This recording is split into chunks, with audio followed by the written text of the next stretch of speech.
오늘은 대한민국 공군과 북한의 공군 전력 차이와 우리가 주목해야 할 북한 공군의 무기 체계에 대해 알아보겠습니다.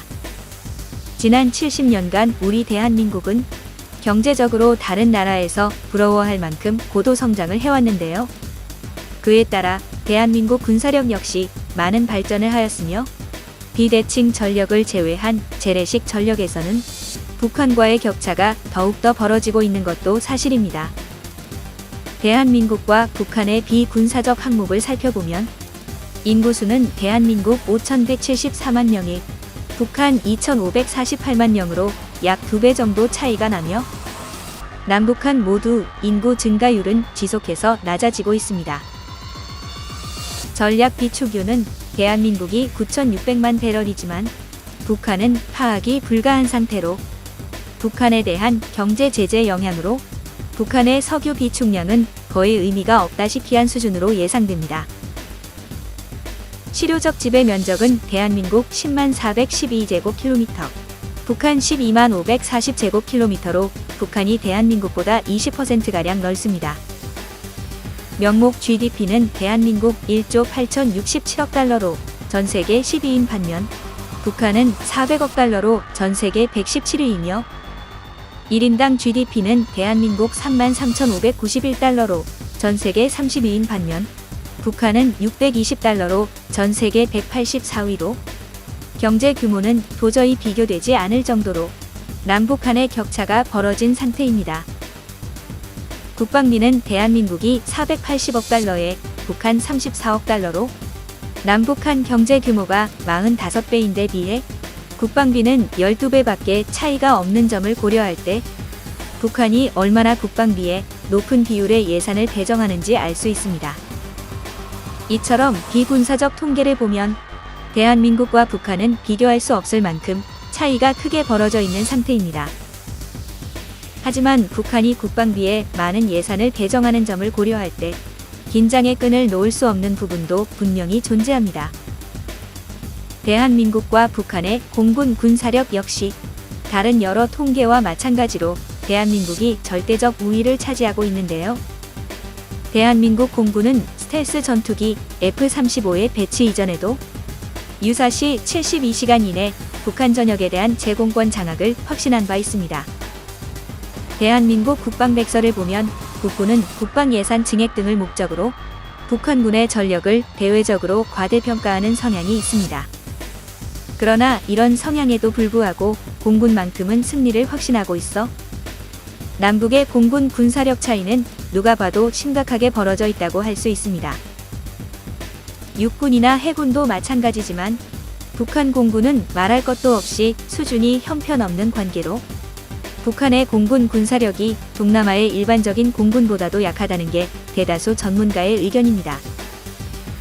북한이 육군은 장사정포와 경보병, 해군은 잠수함과 공기부양정, 신형 미사일 등을 비대칭 전력으로 삼고 있는 것처럼 한국 공군이 경계하는 북한의 비대칭 전력은 전투기가 아닌 탄도미사일과 경보병의 공군기지 습격이라 할 수 있습니다. 그러면 대한민국과 북한 공군 군사력의 수치적 특성을 먼저 알아보도록 하겠습니다. 우선 비전투기 분야는 대한민국이 272기, 북한이 551기로 약 2배가량 북한이 많은 것을 알 수 있습니다. 자세한 내용을 살펴보면 조기경보 통제기 대한민국 4기 플러스 4기 추가 도입 예정, 북한 미보유. 정찰기 대한민국 10기 플러스 2기 추가 도입 예정, 북한 미보유. 무인 정찰기 대한민국 4기, 북한 2기. 전선 통제기 대한민국 20기, 북한 미보유. 공중급유기 대한민국 4기, 북한 미보유. 수송기 대한민국 40기, 북한 309기. 훈련기 대한민국 190기 플러스 20기 추가 도입 예정, 북한 240기입니다.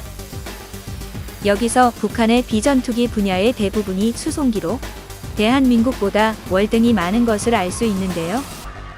이는 잠시 후에 자세하게 다루겠지만 북한 수송기의 대부분은 1947년 소련의 안토노프 설계국이 개발한 단발 엔진 경량 포격기인 AN2가 대부분을 차지합니다. 북한이 항공유가 부족해 전투기도 띄우기 어려운 점을 고려하면 수송기의 관리도 부실할 가능성이 상당히 높은 것이 현실입니다. 다음으로 전투기 분야는 대한민국이 424기, 북한이 640기로 이 또한 북한이 많이 보유하고 있습니다. 전투기의 자세한 내용을 살펴보면 5세대 스텔스 전투기, 대한민국 40기 플러스 40기 추가 도입 예정, 북한, 미보유. 4.5세대 전투기, 대한민국 192기 플러스 120기 추가 도입 예정, 북한, 미보유. 4세대 전투기, 대한민국 94기, 북한, 40기. 3세대 전투기, 대한민국 98기, 북한, 56기. 2세대 전투기, 대한민국 미보유, 북한, 288기. 1세대 전투기, 대한민국 미보유, 북한, 150기.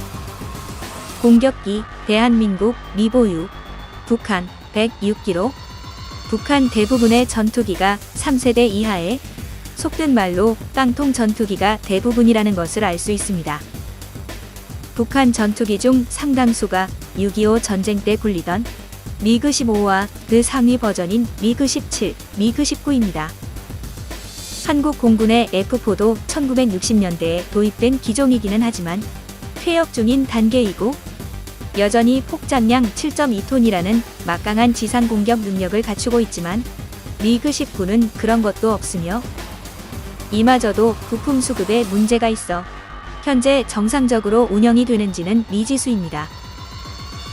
탈북자들은 이 기종들을 유사시 가미카제식의 자살 폭격기로 운용된다고 증언했으나 대한민국의 방공망은 쌓아둔 미사일 수량만 봐도 단순한 물량 공세로 뚫을 수 있는 수준이 아닌 점을 고려할 때 거의 무의미하다고 할 수 있습니다. 그러므로 머릿수만 차지하고 있는 500여 기의 종이 비행기를 걸러내보면 북한 공군의 실제 주력기는 4세대 전투기인 미그-29 40기와 3세대 전투기인 미그-23 56대가 전부라고 해도 과언이 아닙니다. 그러면 여기서 그나마 우리에게 위협이 될 수 있는 북한의 세 가지 공군 전력에 대해 알아보도록 하겠습니다. 첫 번째는 북한이 보유한 공군 전투기 중 가장 최신 기종이자 4세대 전투기 미그-29입니다. 가장 최신 기종이라고 해도 1984년 실전 배치되었으니 약 40년가량 된 노후 기종입니다. 이마저도 전체 40기밖에 보유하고 있지 않아 주로 평양 방공 임무에 사용하고 있습니다. 미그-29는 마하 2.3의 레이더를 이용해 10개 목표물을 동시 추적할 수 있으며 BVR 교전 능력을 보유하고 있는 한때는 전 세계적으로 매우 우수한 전투기 중 하나로 꼽혔습니다. 현재 대한민국이 보유하고 있는 전투기 중 미그-29와 견줄 만한 기종은 F-16이라 할 수 있으며 F-16을 대한민국은 약 160기가량 보유하고 있습니다. 북한이 미그-29 중 실제 운영할 수 있는 기체가 약 15에서 16기인 점을 고려할 때 수치상으로도 10배에 이르는 수량입니다. 여기에 더해 모든 전투기가 그러하듯 미그-29도 현재까지 항전 장비 등의 수많은 업그레이드를 진행해 왔으나 북한은 미그-29 초기 도입형으로 도입 이후 업그레이드가 전혀 이루어지지 않아 4세대 전투기라는 말이 무색할 정도로 공격 운용 측면에서 수준이 떨어지고 있습니다. 하지만 대한민국의 F-16은 1980년대 최초 도입 이후 환골 탈태에 가까운 업그레이드를 진행해 왔는데요. F-16 PBU라고 하여 최신 항공 전자장비 및 링크 16을 탑재하여 전장의 상황을 실시간으로 공유하고 있으며 중거리 공대공 미사일인 암람을 장착하고 있습니다. 또 다른 업그레이드 버전 F-16V는 최신의 A4 레이더를 장착하는 성능 개량이 진행 중입니다. 따라서 미그-29와의 공중전을 치른다 할 때 북한은 대한민국의 전투기를 보지도 못하고 공중에서 격추될 확률이 매우 높은 상황입니다. 두 번째 위협이 될 만한 북한의 공군 전력은 공격기로 구분된 수호이-25입니다. 수호이-25는 공대지 공격기로 비행기와 싸우는 기종이 아니라 지상군과 싸우는 공군 전력입니다. 빠른 속도와 엄청난 무장을 할 수 있어 대한민국 육군의 기계화 부대에 매우 위협적인 존재라 할 수 있습니다. 하지만 공대지 공격기의 가장 큰 단점은 제공권이 확보된 이후 실제로 운용이 가능하다는 점에 있습니다. 만약 우리나라의 전쟁이 발발하여 북한이 수호이-25를 사용한다고 가정했을 때 과연 북한이 수호이-25를 사용할 수 있을 정도로 제공권을 확보할 수 있겠냐는 점입니다. 많은 전문가는 만약 수호이-25가 작전을 수행하더라도 대한민국의 전투기나 방공망에 격추될 확률이 매우 높다고 말하고 있습니다. 세 번째로 위협이 될 만한 북한의 공군 전력은 앞서 잠시 언급했던 수송기로 구분된 AN-2입니다. AN-2는 북한의 연례 훈련은 물론 각종 침투 훈련에 빠지지 않고 등장하고 있는 기종이기도 한데요. 1948년 구소련이 개발한 AN-2가 우리에게 위협이 되는 이유는 저속 저공으로 비행하여 특수전 병력을 침투시키는 목적으로 사용이 가능하다는 데 있습니다. AN-2의 가장 큰 특징은 저속 저공으로 비행할 뿐만 아니라 비행 동체가 목재와 가죽으로 만들어졌기 때문에 레이더에 잘 발견되지 않는다는 점입니다. 전장 13m, 전폭 18.2m로 완전히 무장한 특수부대원 10명을 탑승시킬 수 있으며 북한이 AN-2를 약 300기가량 보유하고 있으니 수치상으로 한 번에 최대 3,000명의 특수전 병력을 침투시킬 수도 있습니다. 현재 우리나라는 AN-2에 대해 국내에서 개발한 A4 방식 저고도 레이더를 통해 통제 및 유도가 가능합니다. 휴대용 대공 미사일 신궁이나 미스트랄 등을 통해 충분히 요격이 가능할 것으로 보입니다. 거기에 더해 AN-2를 잡기 위해 도입된 것은 아니나 우리나라가 현재 4기를 보유하고 있는 E737 PSI 조기경보 통제기가 저고도로 비행하는 AN-2를 탐지할 수 있어 AN-2에 대한 위협에도 충분한 방어가 가능할 것으로 전문가들은 예상합니다. 또한 북한은 저, 중, 고고도 방공망도 다층적으로 매우 잘 구축된 국가 중 하나로 평양을 중심으로 거미줄처럼 포진된 방공포대는 대한민국 공군 전투기에 상당히 큰 위협이 될 것입니다. 이에 우리나라는 방공망이 조밀한 지역은 스텔스기를 투입하여 선 폭격하며 길을 트는 역할을 하거나 F-15K에 장착하고 있는 타우러스 장거리 미사일을 이용해 북한 영공 침투 없이 방공망을 타격하는 방법 등을 가지고 있습니다. 북한은 항공유 부족으로 조종사 훈련에도 문제가 심각한 것으로 알려져 있습니다. 여러 언론에서 공개했듯이 북한 공군이 모형 전투기를 활용하여 도보 비행 훈련하는 모습은 정말 북한 공군의 심각성을 보여주는 한 가지 예라 할 수 있을 것입니다. 이에 따라 우스갯소리로 북한 공군을 땅 위의 공군이라고 부르기까지 합니다. 전 세계의 여러 밀리터리 전문 기관들은 남북한이 전면전이 벌어질 경우 북한 공군은 사흘 만에 괴멸할 것으로 예측할 정도로 대한민국과 북한의 공군 전력의 차이는 넘사벽 수준입니다.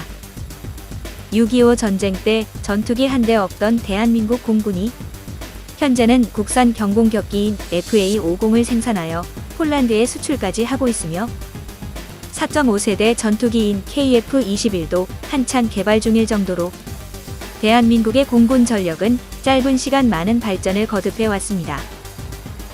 물론 현 시점에 북한과의 공군 전력 차이를 논한다는 것 자체가 모순이기도 하겠지만 항상 역지사지의 입장에서 생각하고 북한의 전략을 너무 쉽게 생각해서도 안 될 것입니다.